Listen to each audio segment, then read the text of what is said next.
You know, if you stick with something long enough, eventually something happens.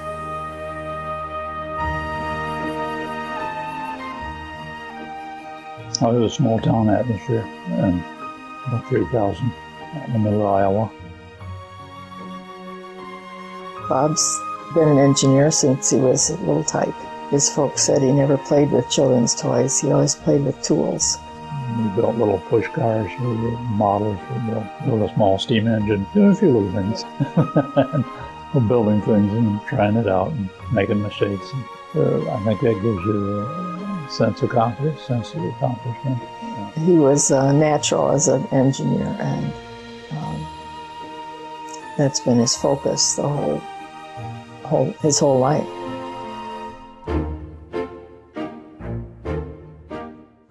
I was 29 when I started Generac. I really didn't know him better. We had a family then. Bob had worked at the Motorworks for 7 years and decided he tried to talk the Motorworks into starting to make a different kind of generator, and they didn't want to do it. So he decided if they weren't going to do it, he would. So he rented a garage, and one of the men that worked with him at the Motorworks, Bob Baylor, came with him. For the first 5 years, the company's name was Electric Controls.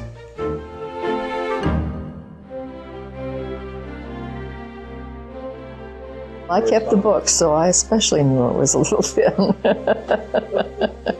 And there were a lot of weeks when everybody else got paid and we didn't. We were so busy, it didn't seem like a hardship at the time. It was kind of exciting. You just kind of live through it and make the best of it. And it's fun along the way. And I knew he was going to do something good. Then they moved into a dairy barn, put the offices in the old bunkhouse, and he was a busy man. Reorganized and renamed Generac in 1959. So I've been at this for 52 years. So the last 20 that really counted. So if I'd quit at 60, I missed the whole ball game. By the time I got here in 1972, it was an established organization. And there was a large manufacturing base in Waukesha County at the time. And so we truly had to do things in a unique way of being able to make sure that we had the best employees thinking out of the box and doing things not typical in order to be able to maintain our growth. Primarily, it was a retail-based operation. Then the recession hit, and people were not buying generators when they couldn't even afford to go out and buy groceries. Generac went through what Generac typically does and engineered our way through the difficult times and got into the industrial side of the business, took the same people that had been working on lawnmower-size engines, and now they were building products that had a car-size engine. We became very, very flexible in being able to react to change, and that really became one of the core values for Generac.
Bob is a very good engineer that looks at solutions that are through the whole package as opposed to just looking at one specific thing.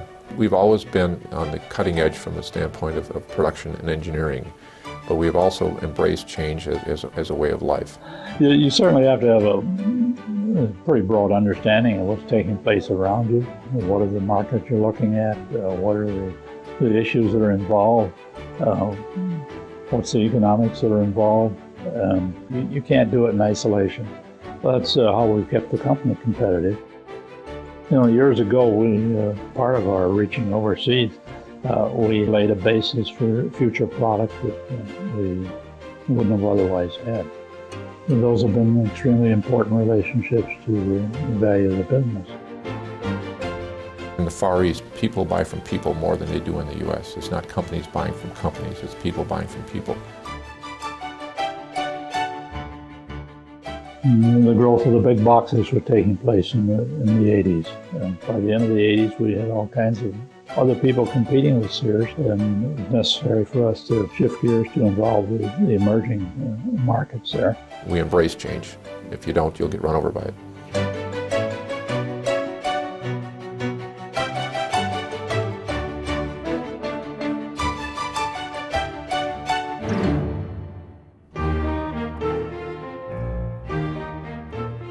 Bob is perceived as being a strong entrepreneur, which he is, but he also has done a good job of growing people in their own positions to let them lead their own groups. He really is a teacher. One of the big things I've learned is about running a business, running a company. It's more than just the finance side of things. It's so much broader than that. It's how you treat people, bring new products to market, build new plants, how you operate with your suppliers and customers. The character traits are something that I think has been so key to the style of leadership. Creativity. The engineering departments here, Bob talks about courage a lot. And whether that's courage to give a price increase or courage to say no to your supplier, courage to say no to an employee or to help an employee. If you had to sum up his management style in one word, it is tenacity. You have to take some risks. Risk-taking is a big part of, I think, what's grown the company. His style has always been so humble and has always been so sharing of any of the successes with everyone else around him. Of course, honesty has to be first and foremost, and your word's got to be as good as your bond.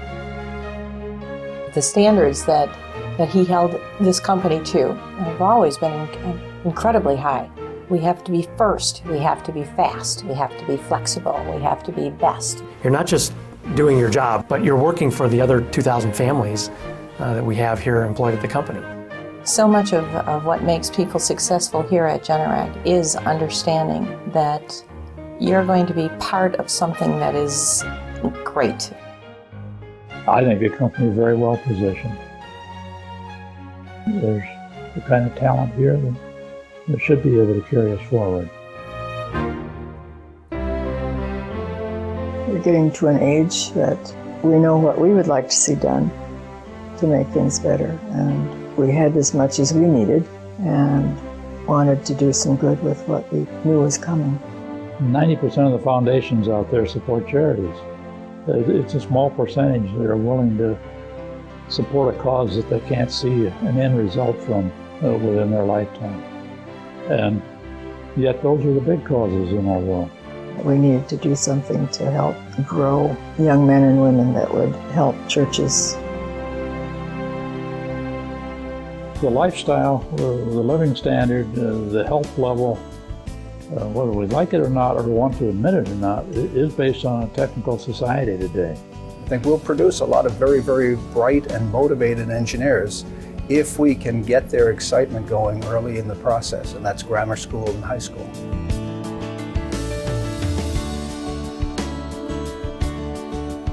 There is a satisfaction in creating something. And I think that's an important element that is missing today. We're missing the kids when they're so young. MSOE is a different institution because of the Kerns. We believe that there ought to be an attempt made to broaden the engineering education to show young people some other options. If they have a good idea, what do you do with it? How do you promote it? How do you expose it to others? The truth is they're interested in building engineers. And the Kern Center, which is the epitome of new construction on our campus, is a place that attracts new students. So we hope to instill in more people that curiosity that it takes to be an engineer. Sometimes you just need to give somebody that spark and then, oh yeah, that's really interesting. I think I'd like to try that. And start their own companies and make their own products and lead their own churches. So Big world out there. And with the sale of the company, that's going to be putting a much, much larger demand on the foundation. We've got to have new generations and new thinking.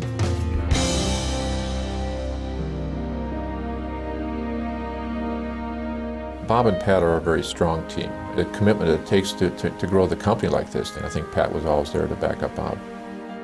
We've been married 58 years. Did he tell you that? It's been a partnership all the way. Not many men have started with nothing and built a company with 2,000 employees and still come out as a good man, an honest man who cares for people. I'm a lucky gal. Bob has been a mentor, he's been a coach, but more than that, he's been a friend over the years. We've just been all over, traveled around the world, things we never dreamed we'd see. It's been a great life. The company has given us a lot too. I tend to look ahead. I don't spend that much time looking back. No, it's been a great life. There's nothing, absolutely nothing I could have done in retirement that could have come close to the fun that I've had in the last 20 years.